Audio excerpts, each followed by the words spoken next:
You're looking gorgeous. Definitely set for the Salah celebration. Of course. I'm hoping that, one of my Muslim friends would, extend an invitation to me today. Okay. Wahala. It's been 1 month of intense fasting and praying for Muslims around the world.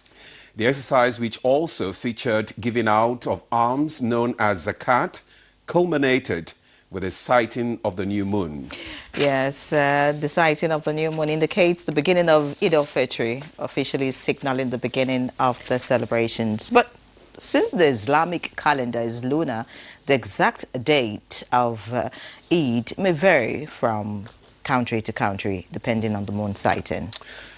Before performing the Eid prayer, Muslims are required to give zakat, al-fitri, a special charitable donation. Thereafter, a special communal Eid then takes place in mosque, large prayer grounds and open fields early in the morning.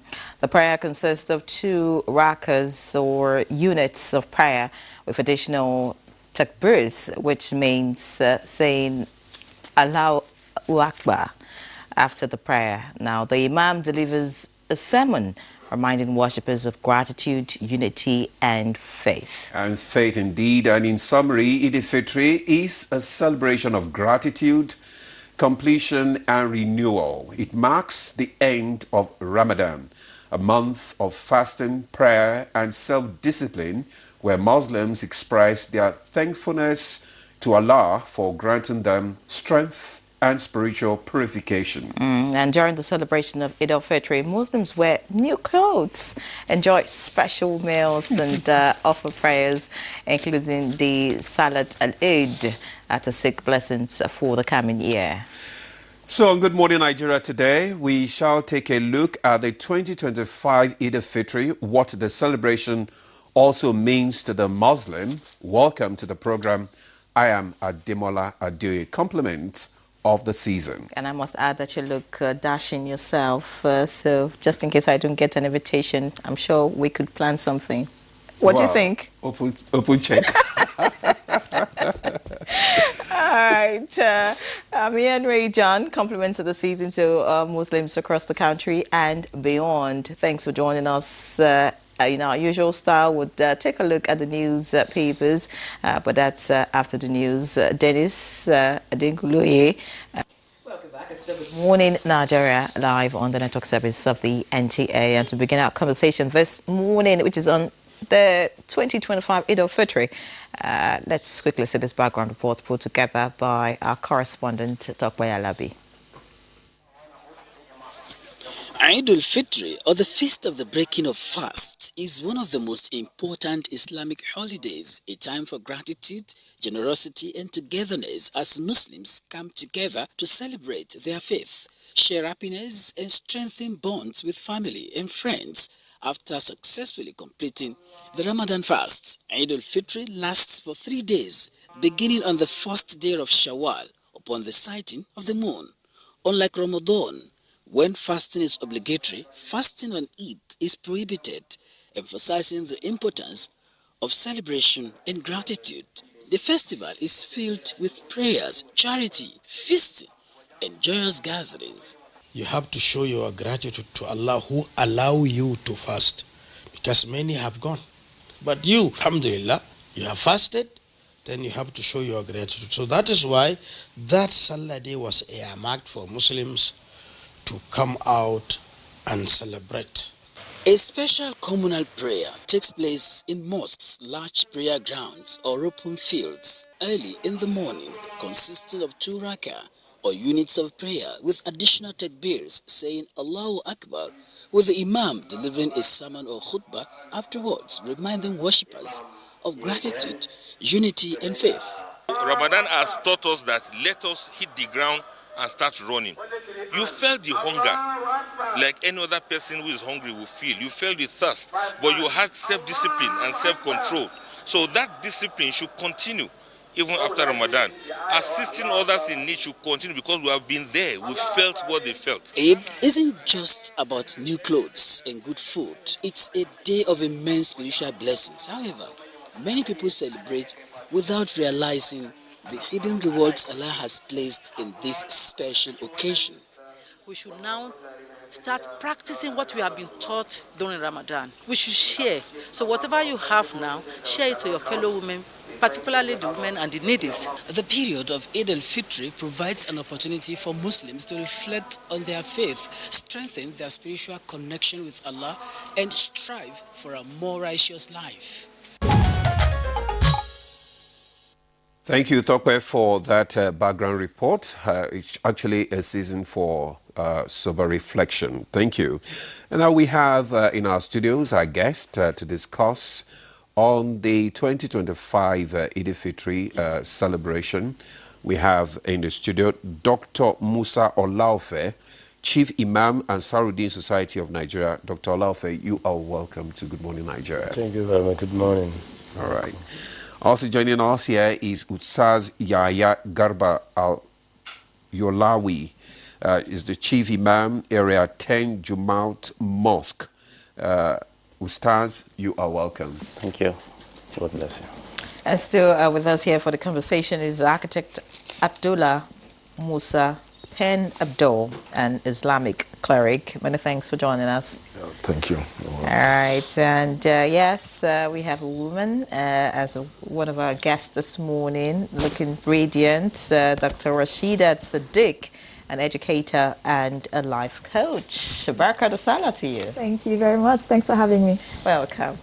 All right, let's start with the Chief Imam of Saruddin Society of Nigeria, Dr. Musa Olaofe. Well, Baraka da Salah once again. Baraka da Salah.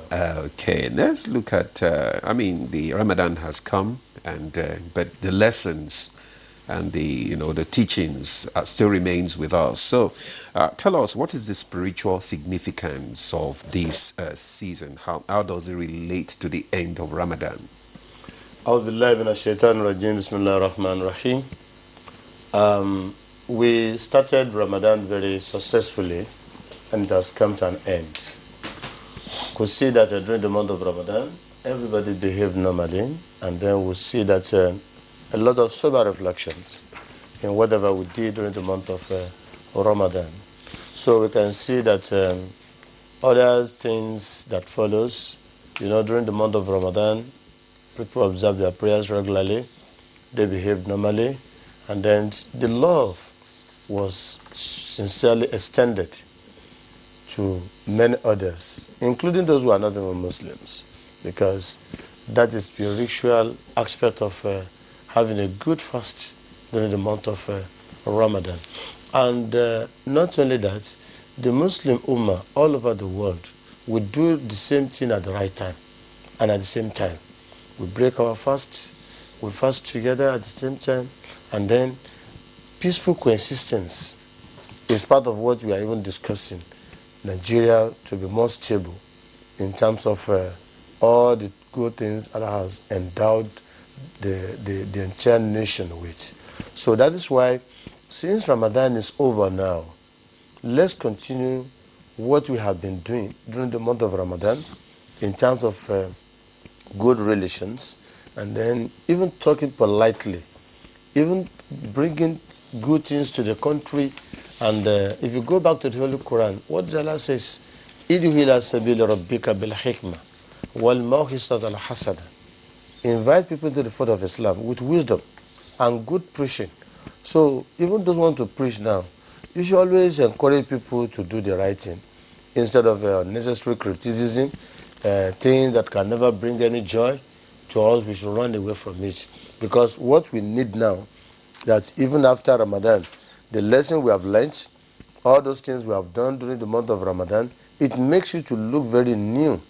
It makes you to look very calm, and then it makes you to be more happier, even to yourself and those that are very close to you. So that is why it is very important that Ramadan 2025 has gone, but the 5 daily prayers do not go to anywhere. Good behavior does not go to anywhere. Your actions, your behaviors, even towards your country. And you always talk good things about your country instead of unnecessary criticism and be telling people this country, I don't even know where the way it's going. So if nobody can come from anywhere to come and do anything for us, except we Nigerians, that we have to put us together to make the country great. Many thanks, Chief Imam Dr. Eld-El-Fitr. When you said Ramadan makes things new, I agree totally, because looking at our guest right here in the studio, it doesn't look like, you know, you had 30 days of fast. You know, everybody's looking really good, looking fresh, looking new, like you rightly said, and you know, and that is very remarkable. I'd like to get to Dr. Rashida Sadiq. You know, I want to know how you feel about Eld-El-Fitr and what it's like for a woman. I'm asking that because, you know, for the men, they just do the prayers and then come and eat when it's time to break fast. But it's the women that would cook and, you know, do the running around. So is it that Eld-El-Fitr is like a relief from, I mean, all the fasting and still having to cook and make sure that, you know, there's something to break fast and all? What is Eld-El-Fitr, you know, to a female Muslim? Thank you for that question. And it's one that takes a lot of contemplation from me because we are all different. So I'll probably be saying what Eld-El-Fitr is from my perspective as a woman, maybe my perspective with the women that I have around me, my family. So for us, Eld-El-Fitr is a time of worship. It's a time of gratitude. It's a time of relief to an extent because then you don't have to wake up at 3:30, 4 a.m. to go to the kitchen. But it's so much more than that. For me, personally, I don't cook on Eld-El-Fitr. That's my family tradition, myself with my husband. When we leave the Eid ground, in the past, we used to go to an eatery, have fun with the children, come back home, relax, and keep on reflecting. Because part of our sunnah is that on the Eid day, we're saying the takbir, Allahu Akbar, Allahu Akbar. So we just keep on reflecting. Sometimes we visit friends, sometimes we have friends visit us. And even when the friends are coming in, what I do is I get drinks, I get small chops, I get catered in. If I'm going to cook, maybe I'm making some fried chicken, just something light. I don't stress out on Eld-El-Fitr. All my stress is left for Eid al-Adha. I keep my stress for that time. So for me, it's still a time of reflection. It's a time of community. It's a time of joy. It's not a time of stress. The only relief maybe is that, okay, that particular morning, I didn't have to wake up at 4:30 to cook, but I still wake up because we're waking up in the middle of the night is about tahajjud also. And I try to want to continue because Ramadan is a time of building habits. And even on the Eid day, we try to make sure that those habits that we've built during the Ramadan, we don't kill it. So we wake up for tahajjud, we try to wake each other up, you know, to pray. And then we can go back to bed and then wake up for Eid. You know, the night before we've gotten our Eid clothes, everybody's excited. So it's a time of excitement. My children are talking about henna. My children are talking about, Mommy, I want to make my hair. I want to do lele. I need a new cap. So all of those are the things we're talking about on Eid morning. It's a time of joy and celebration. Fantastic. Thank you so much, Dr. Sadiq, for that. It's a time of building habit. I think I like that. So let's come to Ustaz Yahya Garba Al-Yawali. Well, I mean, we have been talking about the Eld-El-Fitr and the importance of it and the significance and all that. So let's continue to reflect on the values of that Eld-El-Fitr on Islam, such as compassion, generosity, gratitude. Can you just tell us more about it? Yes, Alhamdulillah, wassalatu wassalamu ala Rasulullah. The significance of Eld-El-Fitr, most especially in that Eid celebrations. You know, before you even go out for Eid, you are expected to give Zakat al-Fitr. And it's all about putting a smile in the face of poor and needy. Because as you are preparing for Eid celebrations, someone is thinking of what to eat. It's a very good lessons there for we to put aside our comfort zone to make sure that we put a smile in the face of others. This is one. Secondly, and you also is an opportunity. Maybe you have committed 1 or 2 sins, you have told 2 or 3 lies. So the essence of giving that one, some scholars says, is because you can be get some expiations of your minor sins and will uphold your fasting to the next level.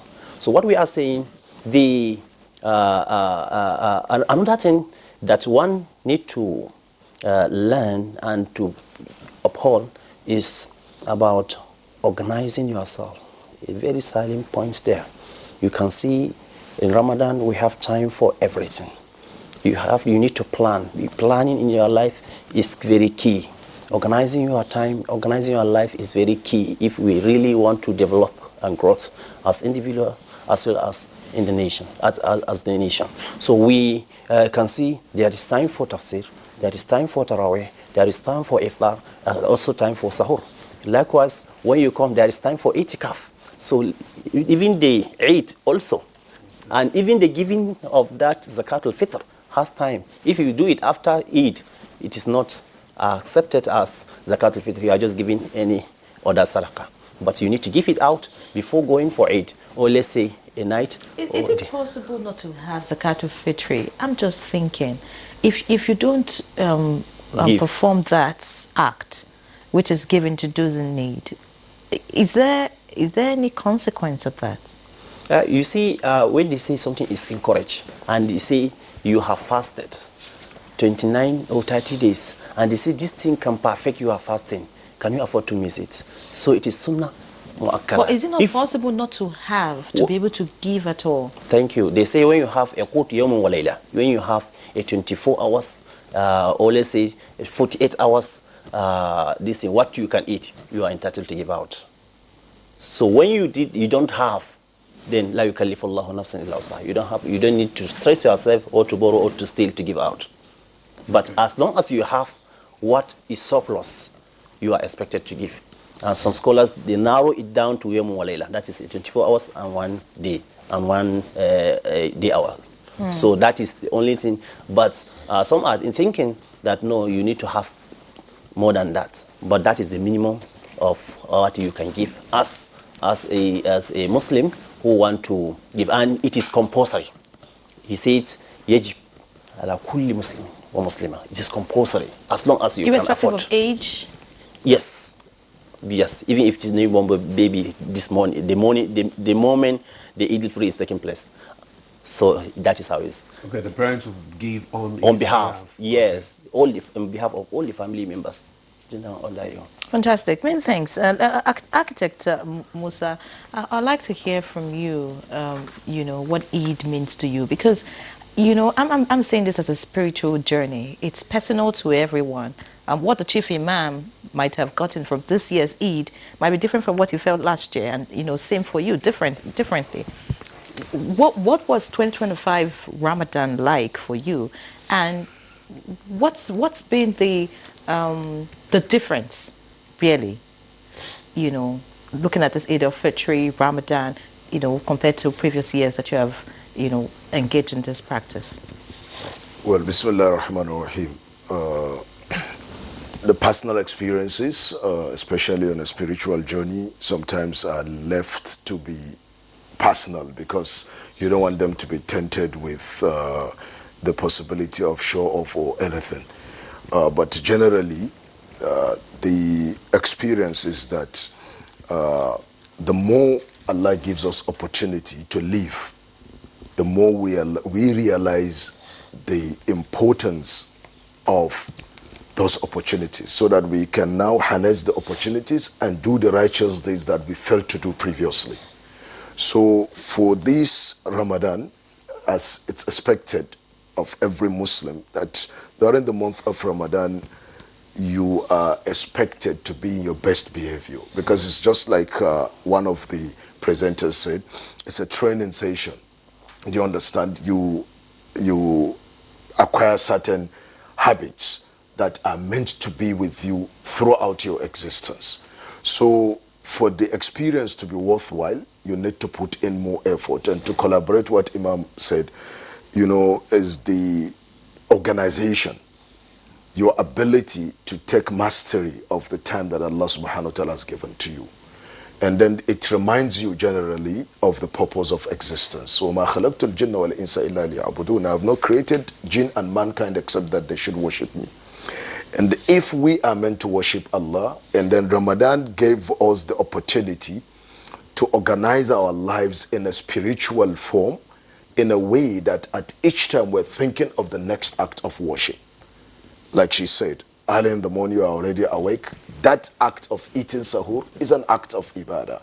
And then you're thinking of tahajjud, and then you're thinking of your Quranic recitation, you're thinking of going for the Islamic lessons, the tafsir of the Quran and other things. So it's a whole thing of a spiritual regimentary, something that you are meant to be organized and take mastery of your time.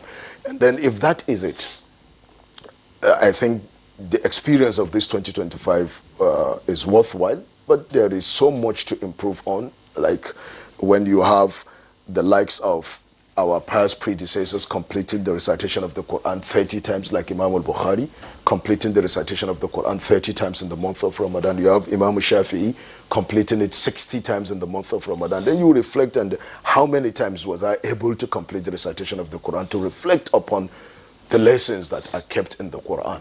Now, it's left for us to compare it with what some pious predecessors have done. And then, it's an opportunity again to start yearning for the next Ramadan, because you now feel that, I could have done this, I could have done. That is the life of a believer. A believer should always, a nafsul lawama, a self-reproaching soul, a soul that will say, I should have done this, I should have done more of this, I shouldn't have done this, I shouldn't. And that should be the reflecting moment. And then like for Eid itself generally, I think it's always a good experience that you come together and the Muslims are coming out to show gratitude to Allah subhanahu wa ta'ala, and then to also celebrate the end of Ramadan, and then we've been prohibited to fast on that particular day. Do you understand? To show that, in fact, that before you go out for the Eid, you have to eat in the morning, is the sunnah. So that, you break away from that, oh, yes, you have other things in your life, you could entertain yourself with other things, you are just coming out from Ramadan, now eat and enjoy your life. But again, we always have to refer back to our pious predecessors. Among the pious predecessors, like Mu'alla bin Fadl, he would say that the earlier generations of the Muslims, their lives revolved around the month of Ramadan. The Ramadan was the fulcrum, and everything, it was the center point, and everything revolves around it. 6 months, we have 12 months in a year. So 6 months before Ramadan, they used to pray to Allah to spare their lives so that they can witness the month of Ramadan and pray. Okay. And then 6 months after Ramadan, immediately Ramadan is completed, and then the next 6 months, they use it to keep praying to Allah to accept what they have done. So that is the greatest lesson you can learn there, the lesson of humility. It's easy for us to feel spiritual and say we've done a lot of righteous deeds in the month of Ramadan, and then complacency sets in. But the lesson there is to humble yourself. You've not done enough. There is much more for you to do. And so even after doing all of those things, you come out on the day of Eid, and then you're praying to Allah. Abdullah ibn Mas'ud, on the day of Eid, we are celebrating. And then on the day of Eid, he will come. He's one of the companions of the Prophet. And on the day of Eid, he will say to people, who is it that his deeds have been accepted, so that we can congratulate him? And who is it that hasn't gotten his deeds accepted, so that we can sympathize with him? So this is their mindset. It's a whole lot of spiritual journey. It's a whole lot of spiritual journey. Just like you said, it's like a phase. You are entering into another phase now. Well, thank you so much, Architect Musa, for that. We've talked about the importance of this Ramadan now. We are reflecting on it. And let's engage you, Ustaz, because we gathered that you will soon be leaving us for another assignment. What is the process actually involved in ushering in the Eld-El-Fitr? Okay. You see, the fasting, the Eld-El-Fitr, can be actualized through 2 ways. Okay. Either by seeing the new Hilal, that is the first day, that is Shawwal, by 29th day, as we witness this 2025 Ramadan fast. So, or by completing the 30 days of Ramadan, in case of not seeing any crescent. So now, as it has been actualized or announced by the authority, constituted authority, Muslim constituted authority, now the takbirat will start from that time. Allahu Akbar, Allahu Akbar, La ilaha illallah, Allahu Akbar, Allahu Akbar, Wallahi alhamd. You are expected to keep on saying it throughout the night till the morning, till you are in the Eid ground.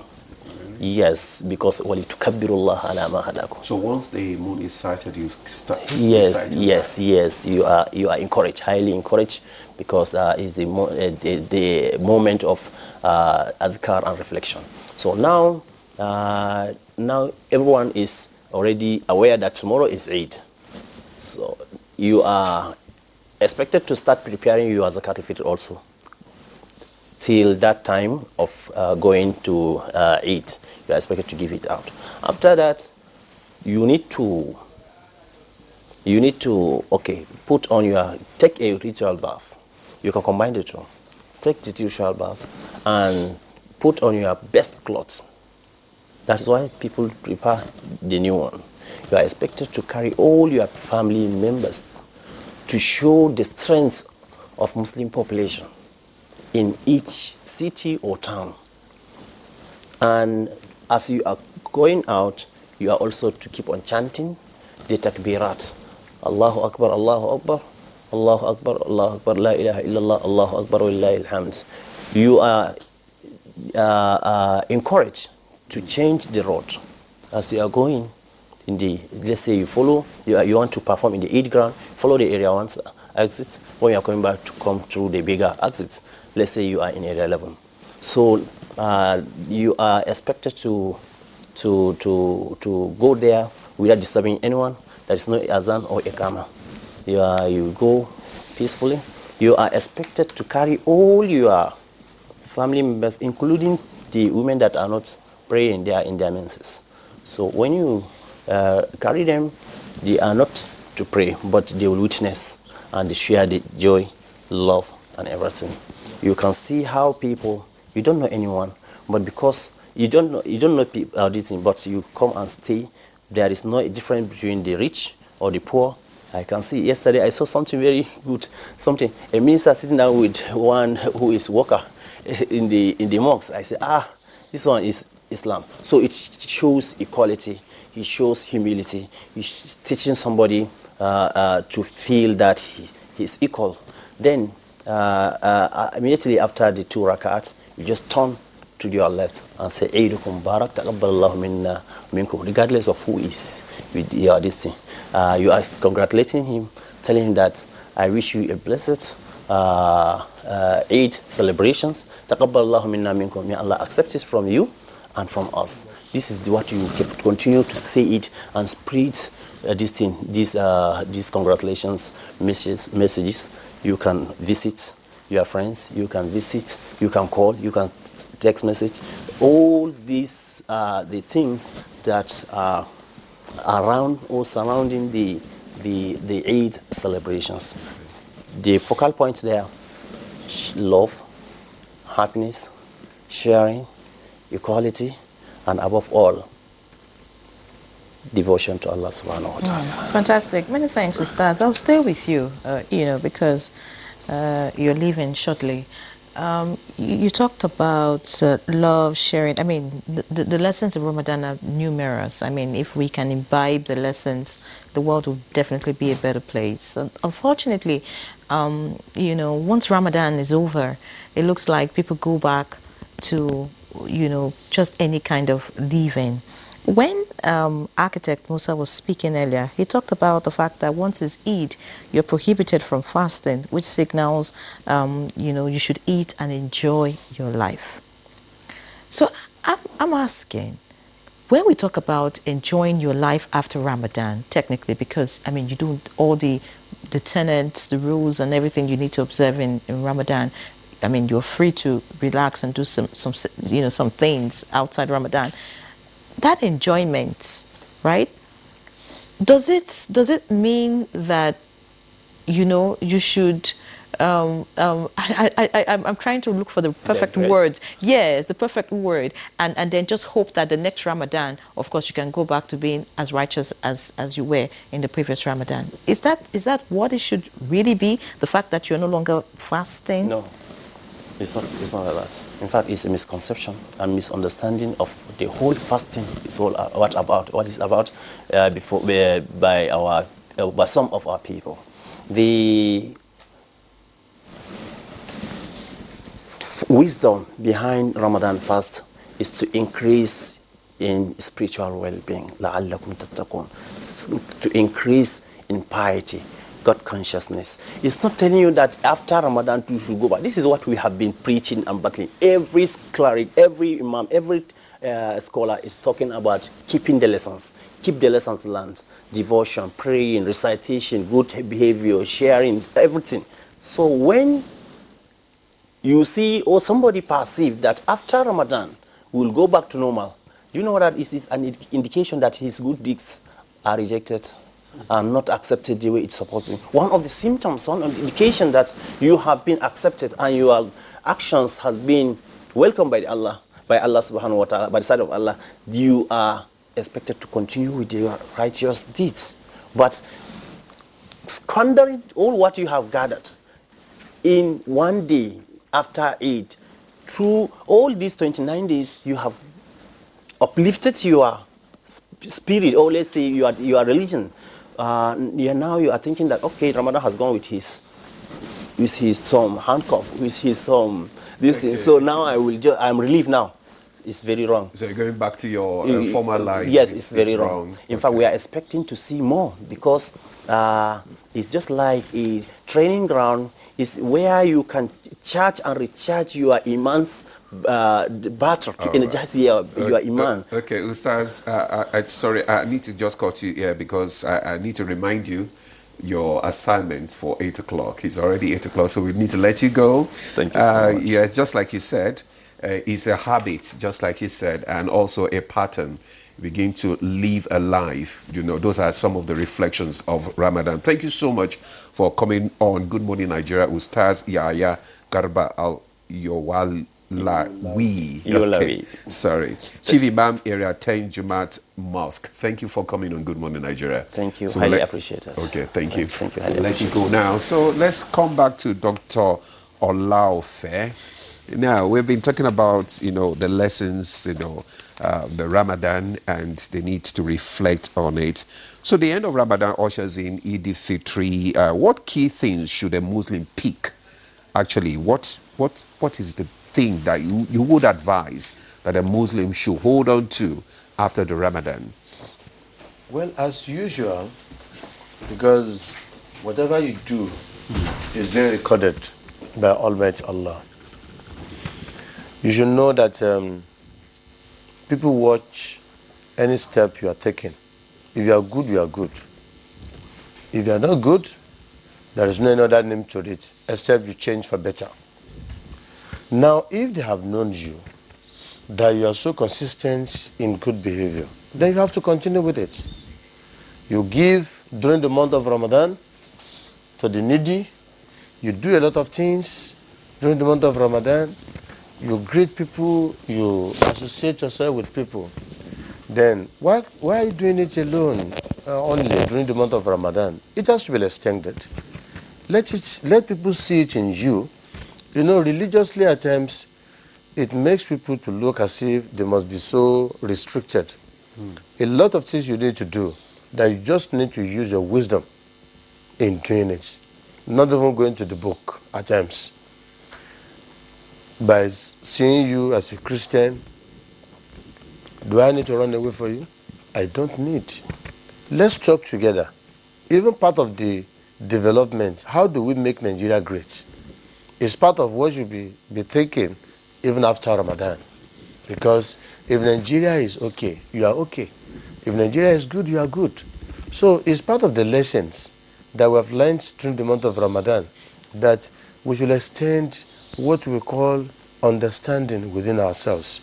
And then we should see our nation as a bright nation that has futuristically things that we can put together to make Nigeria great.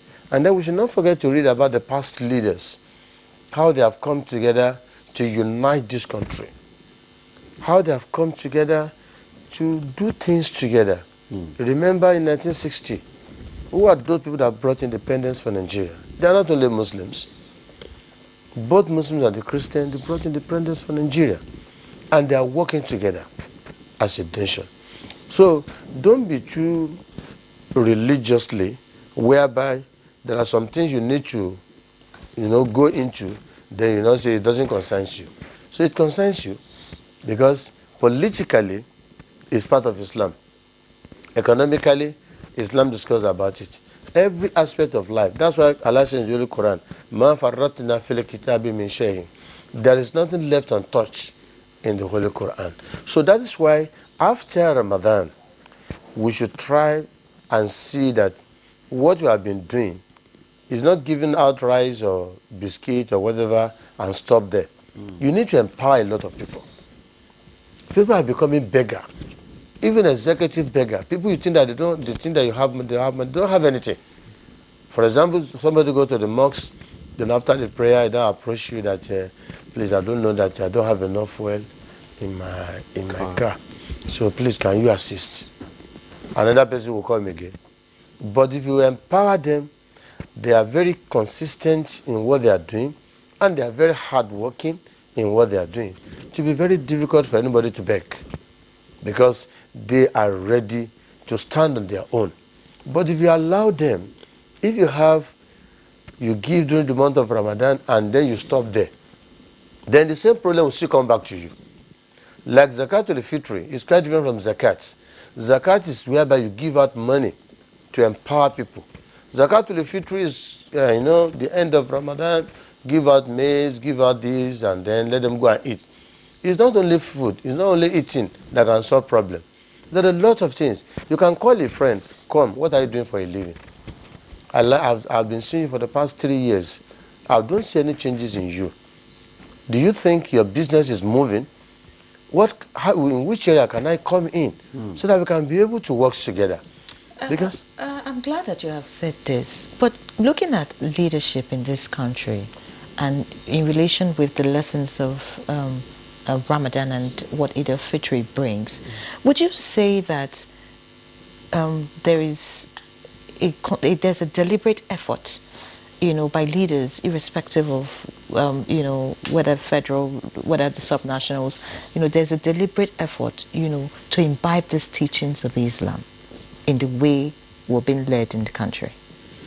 You see, our leaders, you cannot blame all of them at the same time, because it is not that they are not doing, but if they are doing and you are ready to comply with them is another thing.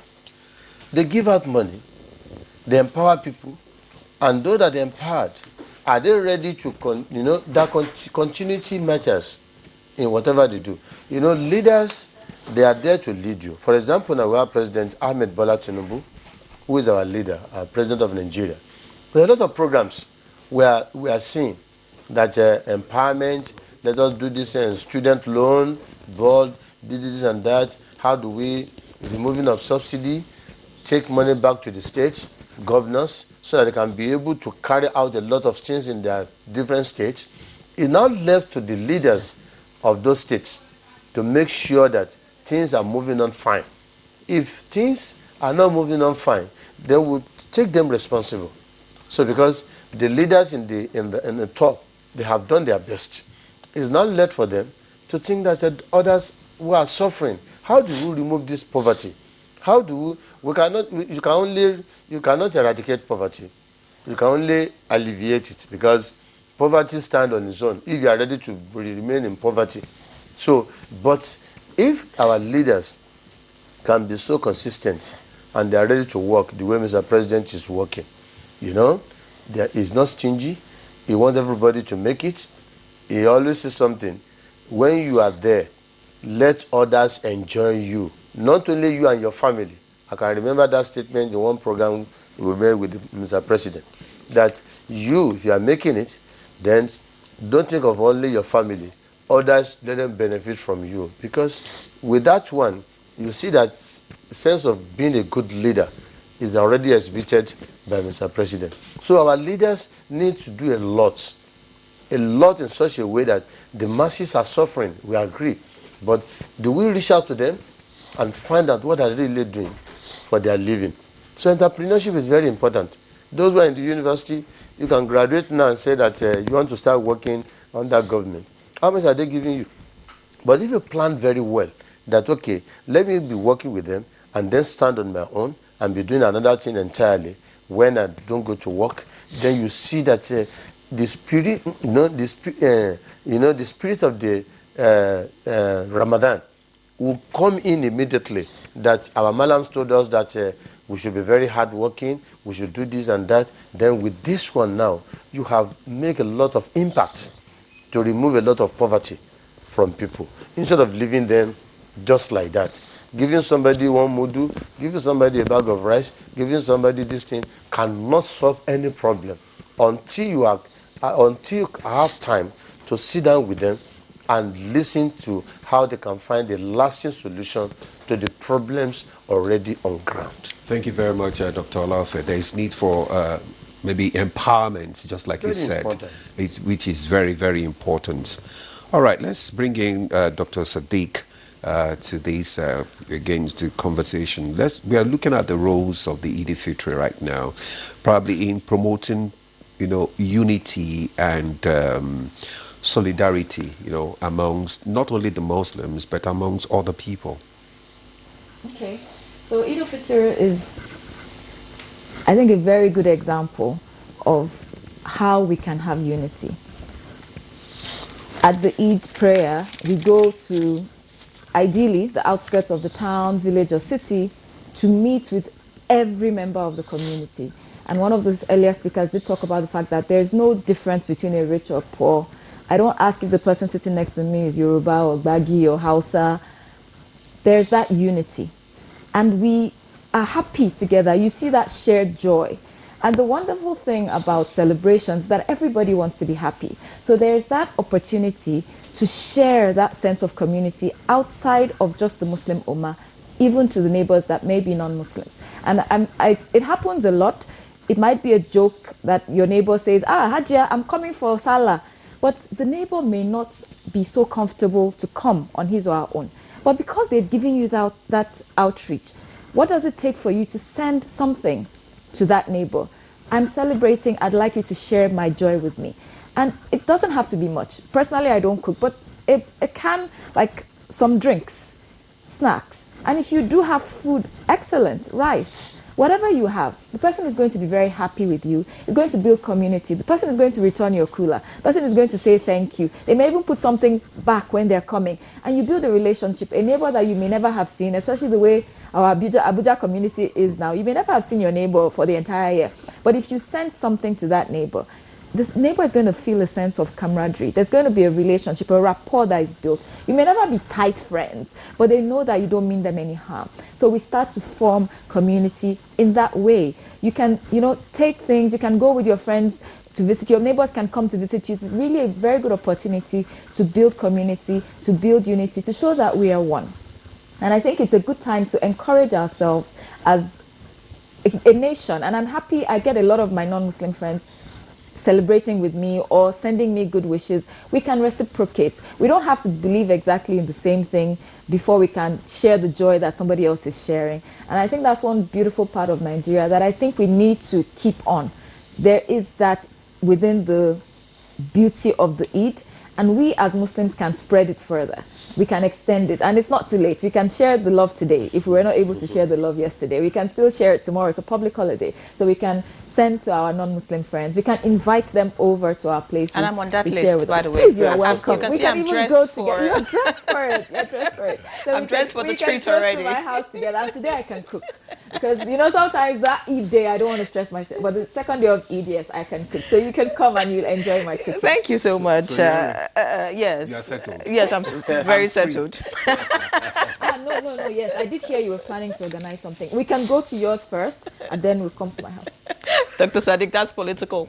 Anyways, I like the way you have spoken, but I'm thinking about the children in all of this. society is changing. Social media, the effect of social media, peer pressure, and trends are a bit different. I'm just thinking, how does this celebration, how does Ramadan Eid-el-Fitr help shape the coming generation? Away from, all that we get to see happening in the Western world and what the social media, brings to bear. Social media is a blessing and a menace, and we are all aware. And sometimes the ills, especially for children, they far outweigh the benefits. Even those of us that are adults struggle with a lot of things on social media because you're basically scrolling through looking for something else, and evils like pornography stare you in the face. Evils like online bullying stares you in the face. Evils, things that you may not have otherwise been exposed to. However, we also do have the benefits because some of our young ones get the benefit or the beauty of Ramadan, for example, through short reels, through TikTok. They watch some of the muftis and the imams on some of those social media outlets. So for me, it's about early on getting them the right values. If they get the right values, then they can guide themselves. And we don't leave them alone. As a community, every mosque should have a youth section, should involve the youth. We should not leave them alone. We should not feel, okay, come for Tarawih, pray with us, and then go. They are different and the world is changing. So we need to get those scholars that can relate to them, that can listen to them, that can listen to their fears. A lot of them want to belong. So how can they belong without going out of the fold of goodness and righteousness? We need to start to think about this. And a lot of people are doing that. I mean, the Sahur Live had a youth segment, and it was a lot of interesting topics that could appeal to the youth and make them realize that you can be a good Muslim and still be maybe cool, if that's the word you want to use. You don't have to go outside of what is acceptable. And everybody knows what is morally right, although life and things are changing. So as an ummah, Eid itself is a time also where we can engage the children in sharing, in the humility. All of these lessons that we're bringing out now, right from the home, we also share it with them. And I like what a lot of people are doing now. Today in some areas we have fun fairs, picnics, Eid picnics. They're targeting the youths where, okay, come and have fun, but this is an atmosphere where we still are going to be living with Islamic tenets, where you're going to have the opportunity to meet with other like-minded people and still have fun and still continue the legacy and the lessons that you have learned from Ramadan. So we are in the right direction and we just need to continue on this way. I believe those are some of the steps that we can use Eid to build community and our youths at the same time. Okay, thank you very much, Dr. Sadiq. Now let's go to Architect Musa now. We looked at the influence of the social media on the Eid-el-Fitr now. Let's look at the influence of local customs and traditions, traditions in different parts of the world. How does it affect the Eid-el-Fitr? Well, Islam is an all-encompassing religion, and then you have a legal maxim, al-adatu muhakkama. The custom of people is judged. It's something that is recognized in the religion, as long as it does not go against the very the tenets of the religion itself. So, and because people are different and they're placed in different regions and they have their different cultural and traditions, the cultural inclinations and traditions, this rule, this legal maxim accommodates all of those things, with the exception of the fact that if there is something that is contravening the tenets of the religion, then it is not to be recognized. That is why you go to a typical, the northern setting, their traditions and customs are different from the southwestern part of the country and also the southeastern part of the country. And each of these regions, you have Muslims that are living there. And then you go to Europe, they have their own culture. You go to Asia, they have their own culture. You go to the Arab countries, they have their own culture. So what Islam does is allowing all of these things to be permissible unless there is a clear injunction to their prohibitions. Okay. So people are allowed to display their cultural inclinations. They're allowed to, because that is what makes them to recognize and then to appreciate the joyous moment. Because if you are placed in an environment where the culture is alien to yours, and then they are celebrating, it will not be a celebration for you, because it will just be a moment for you, you know, to start reflecting on some other things, and then you sit down, then you are left alone without having to have the opportunity to participate. So that is very important for us to note. But against that backdrop, again, it is equally important for us to note that this celebration, you could go through this spiritual training for the whole month, and then you squander everything on the day of Eid. And then, like, when you, there is moderation in everything. Islam is a religion of moderation, and everything that we do, there is moderation. So when you go beyond the set limits in even celebrating the Eid, and then it involves like what some other people do, organizing parties, then some drinking, some smoking, some even committing fornication and other things in the name of Eid celebration, as if we've been in bondage and then now we're free. No, it's actually not a bondage. You've been taken through a process of spiritual cleansing. If there is anything at all for you to show is gratitude, that, oh Allah, I'm grateful that you have made me witness this month, and then I'm spiritually rejuvenated, and then now I promise to carry on with the lessons gained from the month of Ramadan.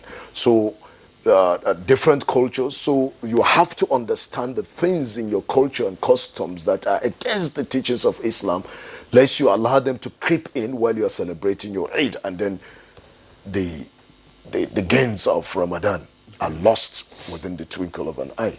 So it's very important that the clerics draw the attention of people to this, and then parents also. It's very important to guide the children to a worthy celebration that will be within the tenets of Islam. Islam is not anti-social. It's just that it guides us on how to socialize. It guides us on how to entertain ourselves, because in everything there are limits that are set. So different customs, different cultures, one Eid, but it must conform with the general principle of morality and moderation. There is no extravagance, there is no immorality in Islam. So whatever you are doing, morality and moderation. These two things are the guiding principles. Morality and moderation. Fantastic point. And Islam is not antisocial. It guides you, you know, on how to live. Chief Imam, you know, sitting here and listening to all of this, I mean, for a Muslim, for a non-Muslim, it's just a period to reflect on our lives and, you know, how we live our lives. But I would like you to speak about non-Muslims and, you know, how they should deal and tolerate people of other faith. Maybe this time we won't talk about Islam. I'm asking that because, you know, like someone would say, some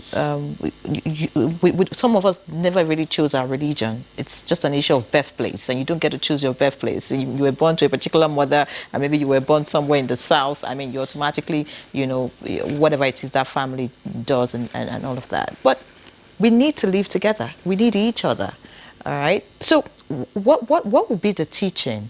What would be your message to non-Muslims on how they should tolerate people of other faith and you know, deal with them? Well, you see, in Nigeria in which we find ourselves, we must tolerate one another. In Southwest that I come from, like when the Christians are celebrating Christmas, irrespective of religion you belong to as a Muslim, you do go there. That was when we are very young. And when it is time for Salah like this, they will come. But the whole thing just changed. Maybe because of people just key in, deeply into religion and carry it on their head. And why do I say that? The Muslims and the Christians, they should work together. to make themselves happy within themselves. Now, as a Muslim, your best friend can even be a Christian, so that you do things together. Your mode of worship can be so different, but morality, understanding, educationally wise, and some other things you have acquired in your schools, they need to reflect in your life, so that that understanding will be there. When it comes to religion, lakum dinukum waliya din. Go and observe your own, let me go and observe my own. It doesn't bring any crisis. But we look at ourselves in Nigeria, unless we are not ready to say the truth, as enemy to one another. The Muslims, the Christians, let them come together. And that's why we have NIREC. We have religious interfaith. They have been doing it several times. But does that change anything? That's the question we need to be asking ourselves. Personally, you should be asking yourself, who are your mechanics that normally repair your cars for you? Are they all Muslims? The pilot that carry you from here to Lagos, are they all Muslims? Then, the Samsung you are using, your mobile phone you are using, who are the manufacturers of those things? Are they really all Muslims? These are the things you should be asking yourself personally. That if we want to make ourselves happy, then we should not allow religion to carry us away from our own primary assignments. In such a way that, for example now, Demola is sitting down here. Long time ago, whenever there's news, they say, let us bring in Demola from Lagos, but Demola is in Abuja now. So you can see that things will bring you together. The two of you are Christians, and you are asking the three of us who are Muslims questions about religion. If you hate Islam, you will not sit down yourself and look for somebody who will ask these people questions. I'm not interested. But you are exhibiting that maturity, the love, understanding that we are one as far as Islam is concerned. We are one as far as this country is concerned. Let the Muslims and non-Muslims, let them work together. When it's in terms of development, they should work together. In terms of many other things that can be of benefit to themselves, they should work together. So if it's the issue of religion, let the Christian do their own, let the Muslim do their own, instead of abusing themselves, or unnecessary criticism that can never bring any unity. So these are the areas that we need to take a look into if really we want to live together as one family. So if we can do that, then we will not have any problem within ourselves. In your community where you stay, the chairman of your community can be Muslim.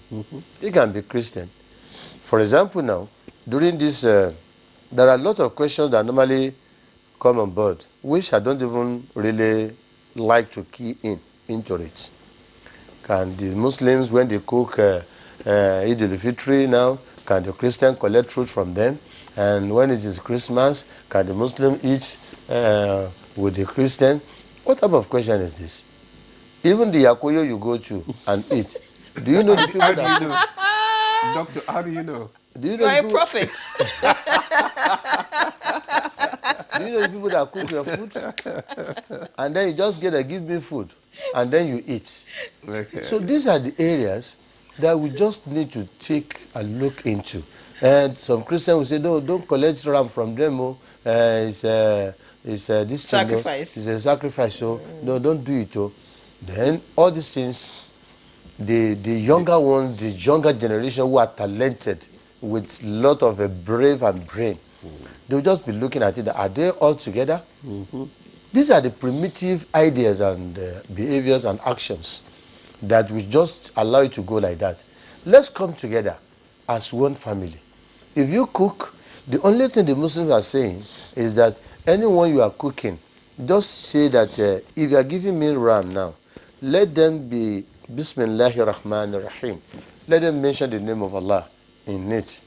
Now, you cannot even see that. I know some Christians, when it's time for that Christmas, they will call the Muslim that come and slaughter this ram for us because we want you to be doing what you are doing so that all of us can work together and do it. So instead of sitting down somewhere so keen about religion, either being a Christian or Muslim, that you don't want to see yourself, this and that, it is never done anywhere. Thank you very much, Dr. Olafe. I mean, you have hit the nail on the head because my dad was a Christian and my mom is Alaja.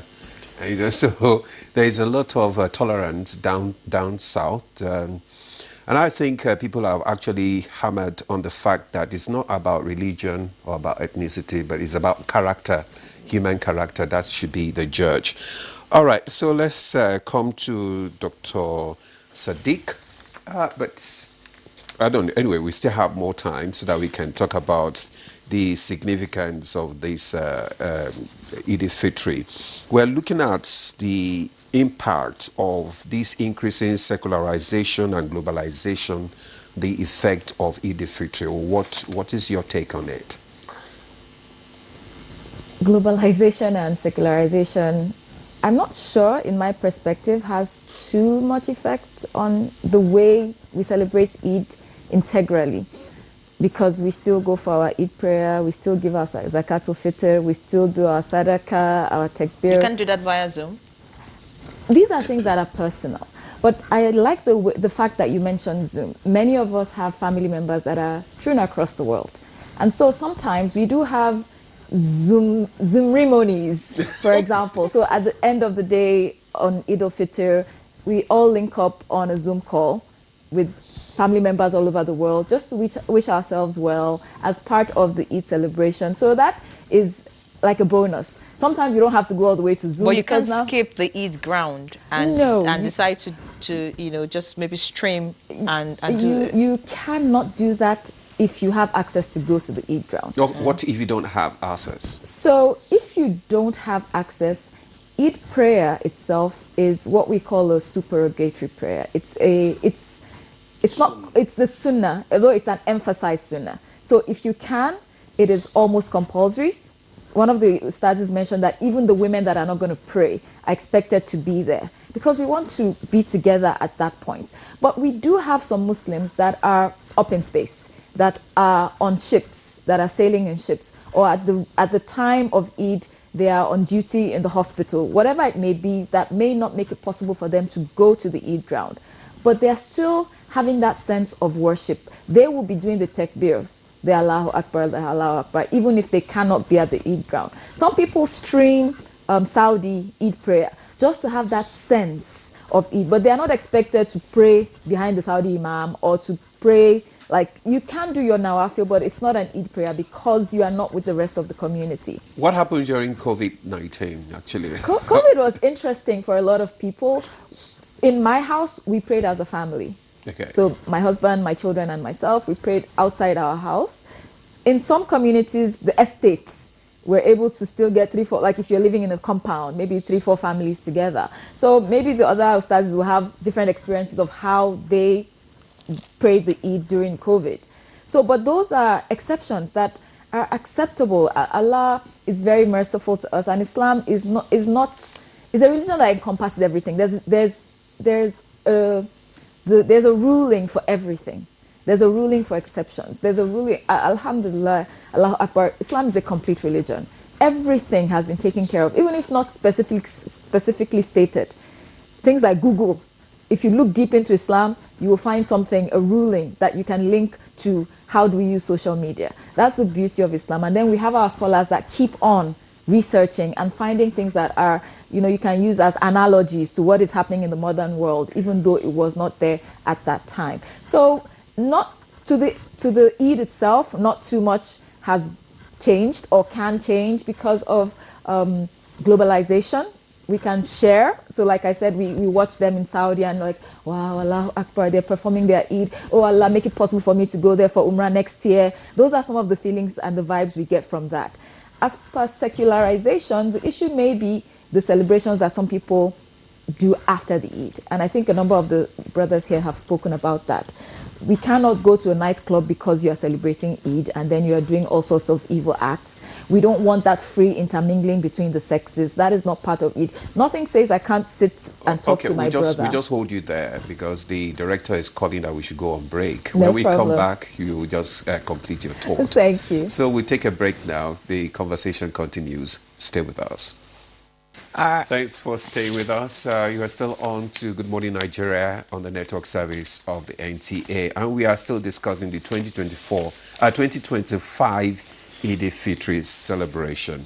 And before we went on the break, Dr. Sadiq, let's just allow you to complete your thoughts there. Thank you very much. So we were talking about how globalization and secularization may have affected the celebration of Eid, and I did establish that in the celebration itself and the acts of worship, there's really no difference. But sometimes the benefits of globalization are felt. You feel as part of a larger community because you get to watch on live streaming, on Instagram, on Facebook, what is happening in other parts of the world during Eid. So it makes you feel as part of a larger community. Now for the secularization, I was talking about some of the pitfalls sometimes, especially with the youth, who feel that they want to celebrate in the same way that other people celebrate. So maybe in the evenings of Eid, they go to the nightclub, and that nullifies, if they're not careful, everything that they've built up as spiritual gains during the month of Ramadan. So I was also talking about the aspects of intermingling of the sexes freely. This is something that is frowned upon in Islam, and if you're not careful, if you say because you want to celebrate, you're going to be doing that, you may also be losing some of the gains that you have gotten. But generally, I don't see any negatives on the whole scale of things from secularization, especially when you know your own values and you keep to your values. All right, many thanks, Dr. Sadiq. Let's get back to architect Abdullah Musa Pen Abdul. As we begin to round up this conversation, I'd like you to speak, to our leaders. It's like you said, in the past, the first 6 months, or I think it was your stars that said, the first 6 months before Ramadan, you're praying, that you see Ramadan, and then after Ramadan, you're praying that your prayers are answered. I'm sure that a lot of people in leadership position, of course, have taken part of in Ramadan. They have prayers, they have vision for the country and all of that. So I'd like you to speak about what you would like to see being done differently, in terms of leadership style, in terms of politics in the country and the way things are being done politically, even as we look forward to another Ramadan. Well, generally, I think leadership position, it's a position of sacrifice, not of luxury. And if there is anything that our leaders should use as a standard for gauging their own existence in the position of leadership, is the transient nature of leadership and what it comes with of responsibilities. It's just like an imam. If you're leading 10 people and you make mistake, or you are not that qualified to lead 10 people, it means you have the mistakes of 10 people to stand in front of Allah to bear. If you're leading 100 people and then you make that, it means the mistake is the burden is even bigger. And then you have 1 million people, and then you have 100 million people, and you have 200 million people. So it's not leaders are to be prayed for, not to be praised. Leaders are to be prayed for, not to be praised. You pray for their success, not praising them because they are not yet successful until they stand in front of Allah, and then they are free to go because you don't know the responsibility they are carrying. And our training as Muslims and adherents of the pristine teaching of Islam is that you don't come out and insult the leaders.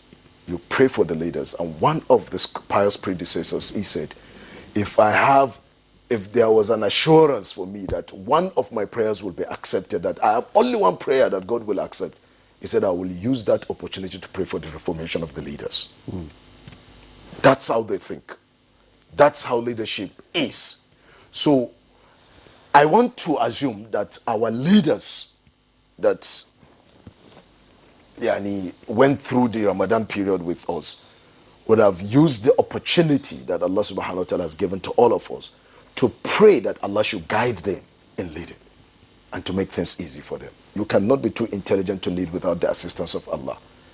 So at each time, the humility of the leader before his creator paves way for his success.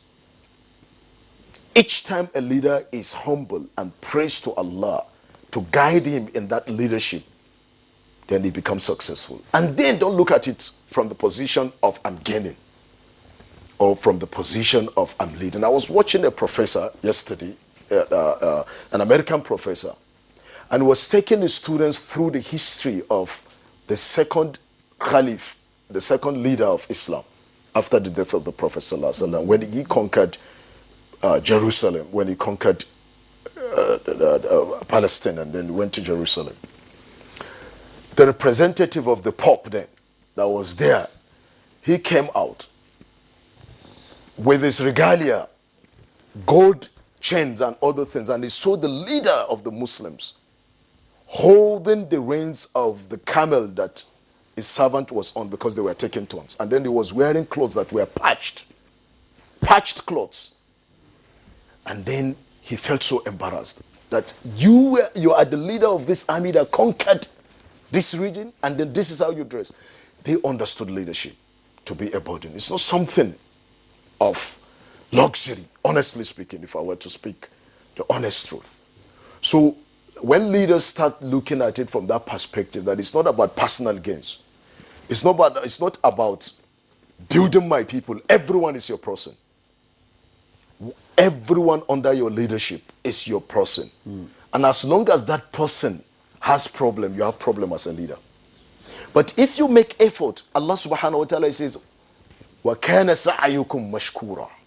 On the day of judgment, it will be said to those people that will go to heaven, may Allah make us in. Your endeavors are well appreciated. It is the effort. You cannot be able to satisfy all Nigerians. But that sincere effort that you make in ensuring that there is ease and people are living in secured environments with that fear of God in you, it's what Allah will reward. وَكَانَ سَعْيُكُمْ مَشْكُورًا. So look at leadership as a burden, not a luxury. Leadership as a burden. That is, leadership is service. It's service. So when the leaders look at it from that perspective, the leader will not go to bed comfortably if he knows that something is bad. And that is not theory. It is something that people have put into practice. We've seen it demonstrated. I made a presentation on TEDx some years back, 2019. And I gave example with Mandela. I gave example with Mahatma Gandhi. I gave example with Tafawa Balewa in my TEDx talk. And I was saying that look at the way they lived. Very ordinary life they lived. I picked up the picture of Tafawa Balewa drinking sugarcane with two of his kids seated. And the house that Mandela was brought up in, he didn't have the need to renovate and to break it down. And then Mahatma Gandhi, when he left this world, what he left behind. And then the Prophet of Islam as the leader of all. Do you understand this? So it's something, it's not something of showing that, yeah, I have to exercise the absolute power that I have. The Prophet ﷺ saw Abu Mas'ud al-Badri. He was about to hit his servant. And then the Prophet held his hand from behind. And he said, Wallahi, Allah has more authority over you than you have over this servant of yours. Thank you very much, Architect. Well, Dr. Olaofe, now we're talking about the servant rulership and all that stuff. Now let's talk about the issue of Eld-El-Fitr. I was just talking about Eld-El-Fitr and the issue of materialism. Because a lot of people during this, celebration, you see them, in that big regalia and all that stuff. What is the balance between spiritual and material aspects, during the Eld-El-Fitr? Well, it is very simple. We are advised and encouraged to wear good clothes on Salah day, if you have. And then there is no need for you to say you want to go and sew new clothes, either to put yourself in trouble by borrowing money to go and. The one you have at home, you can make them neat again. So until when you tell people that this is a new cloth before people knows. So is advisable because an-nasafat min al-iman. Cleanliness is part of faith. Because if you appear very neat, anytime, any day, people will respect you. And then if you always look so dirty, then that shows whatever religion you belong to, you are not practicing it. For example now, if you want to enter into the mosque to perform either the compulsory prayer or the nawafil, then you must perform ablution. And that's why they said, La salatan liman la wudu'a lahu. There is no prayer for anybody who does not perform ablution. Like this materialism we are talking about, I want to show off, I want people to see that I'm wearing these big clothes. Even if they don't have the Even means. if they don't have the means, you don't do that.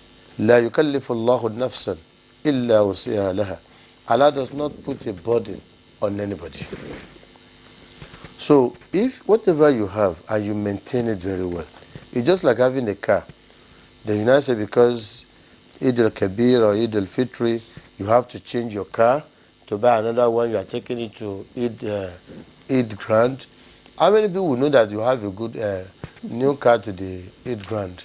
So you go and observe your prayers and go back. And all this materialism, or material things rather, we just need to be very careful because it doesn't end. There's a verse in the Holy Quran that says, Kullu man alayha fan. Everything will perish. وَيَبْقَ وَجْهُ رَبِّكَ ذُو الْجَلَالِ وَالْإِكْرَامِ. The face of your Lord full of majesty will remain. If you go around the world, you see some houses in the olden days, very big houses, very beautiful, well polished, this and that. Where are those houses now? Where are those people living there? Those who have the money then, who lives in the upstairs in the olden days, they are no more. And their children are not even in Nigeria. Say, well, you better tell the family to sell this thing out because we are not interested in living in this country. In fact, if we are even living there, the type of life the US people are living, they don't all these big houses like Nigerians. I've been there. So all these 3-story, 4 stories, Nigerians are enjoying staying mansion. They don't have time for it. So, and that is why the spirit of Eld-El-Fitr should need to reflect in us that even when you have 20 cars, if you die today, what will happen to those cars? I was watching a program on social media the other time. A wealthy man has a house somewhere and then built with gold and everything. They were just showing the house and the rooms and everywhere, but the owner of the house has gone. So who will now maintain those houses? So that is why if you are going for Eld-El-Fitr or you are going for anything, the little one you have, make use of it and then don't look extravagant. Don't show up so that even the needy you are giving the rice and other things to, so they will just be looking at you. Look at him. They are giving us rice. Look at the clothes they are wearing. They don't even know whether we have clothes to even wear or not. So a lot of things you need to do to make sure that you don't entice people. You don't let people know that you are there. You know, encourage them. The little you can do for them, do it. And be asking yourself question that even all these things I'm doing, how long will it going to stay? How long is it going to last? Okay. So all these things. Many thanks, Chief Imam Dr. Musa Eld-El-Fitr. Dr. Rashida Sadiq, my question to you would be, your message to the young people, how they should carry on with their lives as we look forward to another Ramadan next year. And I'd like you to also share your thought about the fact that everything that we do these days is on social media. I don't know if Islam, you said Islam talks about everything. When we give now, we put on the camera when you give. I'm sure there's a zakat fitr. I'm sure many people gave and also put on the camera and said, oh, I gave this woman, 2 cups of rice and all. Is that what it should be? You know, are we supposed to show all that we do? What does Islam say about all of that? All right, thank you very much. I hope I will have enough time, but I want to start with a hadith of the No, Prophet. you will not have enough time. Just in 2 minutes. Okay. Because you're almost running So out. I Just have 2 minutes, but there is a hadith. I will paraphrase then. There's a Okay, hadith fine. of the Prophet sallallahu alaihi wasallam that mentioned some people that said and felt they were doing things for the sake of Allah, but they did it to show off, and it was reported that all of those things they did would be rejected from them. So if you are giving out charity and the next thing is for you to put it on social media, oh, see me giving out to the poor, or see me doing this, see me doing that, it is likely that your charity may not be accepted. Wallahu alam. However, in Islam also, there is the place of giving charity publicly, possibly to encourage others to do the same. So what is your intention? And there's a way you do it. There's a way you do it that, you know, shows your humility. There's also somewhere in the Quran and the Hadith that talks about giving and not saying bad words, or not always referring to it. Because I could give you something and then come and say, my sister, this is my shoe I gave you. It's so nice. So, hey, I'm so happy I gave you this shoe yesterday. Like, what is that? I'm expecting you to say thank you again. I want the whole world to know that I was the one that gave you this shoe. That is nullifying what you've done. So, please let us be clear in our intentions. Let us be careful about the menace of social media. It does bring more harm than good, especially when you're doing it. Show off is not a part of Islam. Show off is one of those things in Islam that are related to shirk, that can make you fall out of the fold of Islam if you are not careful. So I have 1 minute more maybe, so I'm going to talk to the youth as you've asked me to talk to the youth. I think youth of Nigeria, youth of the world, it's time for you to be reflective, to take ownership of yourself, to know your values, and to build your life around who you want to be, who you should be. I think it's important that we beware of peer pressure. We beware of social media pressure, of influencer pressure. You can be an influencer. That's what I want to say, and I want everybody to try to be a positive influencer. All right. Thank you. Thank you very much, Dr. Sadiq. Now, finally, let's get your thought on this. What steps can be taken to ensure that the Eld-El-Fitr remains a positive impact, in the lives of the people? Well, 30 seconds, we're almost out of time. okay. I think basically when we do it as it should be done, it will give the needed impact that is expected of it. When people come together to pronounce the greatness of Allah subhanahu wa ta'ala, and then they remind themselves that Allah is great, and then we are all servants of Allah, and then that's realization of our servitude to Allah will always make us put ourselves in the position that we really are in, and then the spirit of sharing love, joy, and giving will be sustained. And then you know that it's not just for that day, it should be something that should be sustained. Whenever Allah gives you, remember those that are below you. Dr. Eld-El-Fitr, you'd round up the conversation for us today. Your final thoughts, maybe in 20 seconds? Well, I just want all of us to always clear our mind and have good intention towards ourselves. And then we should not forget, Nigeria belongs to all of us. Whatever you can do to me, that I'll be very happy, do to others. And we should not forget to be very close to our leaders in giving them advices. And they should be very good listeners to reflect and do the needful, because that is the best way they can govern this country. So leaders, they must listen to us, and they should always share from our own difficulties and then experiences, and then they should come to our aid to assist us. So if they have the mind of doing it, we'll be very happy with them. If they're not interested, we'll keep on talking to them. All right. We hope they'll be interested and they would, do the needful. Many thanks, Chief Imam, Dr. Musa Eld-El-Fitr, Chief Imam and Saruddin Society of Nigeria, FCT. It was a pleasure to have you. Thank you. Barka Salah once again. Thank and, you. of course, I'm sure you know that we are all following you for the celebration. Ustaz Yahya Garba Al-Yulawi, He left us, but you know, he did join us in the course of the conversation. And of course, architect Abdullah Musa Pen Abdul, an Islamic cleric. Thank you so much for your insights. We appreciate you. Barakat Salah again. And Dr. Rasheedat Sadiq, an educator and life coach, of course. You know, the train doesn't end today. You know, I'm going to be moving from one Muslim friend to the other until the day ends. So, I hope we'll be able to see you tomorrow or next. No, I'll be tomorrow. too full. I think I would need tomorrow to detoxify. All right, so that's good morning, Nigeria. This Monday, it's a public holiday. Of course, Eld-El-Fitr is still being celebrated. Barakat Salah to all our Muslim faithful out there. I'm Ian Ray John. Live it locked on the NTA.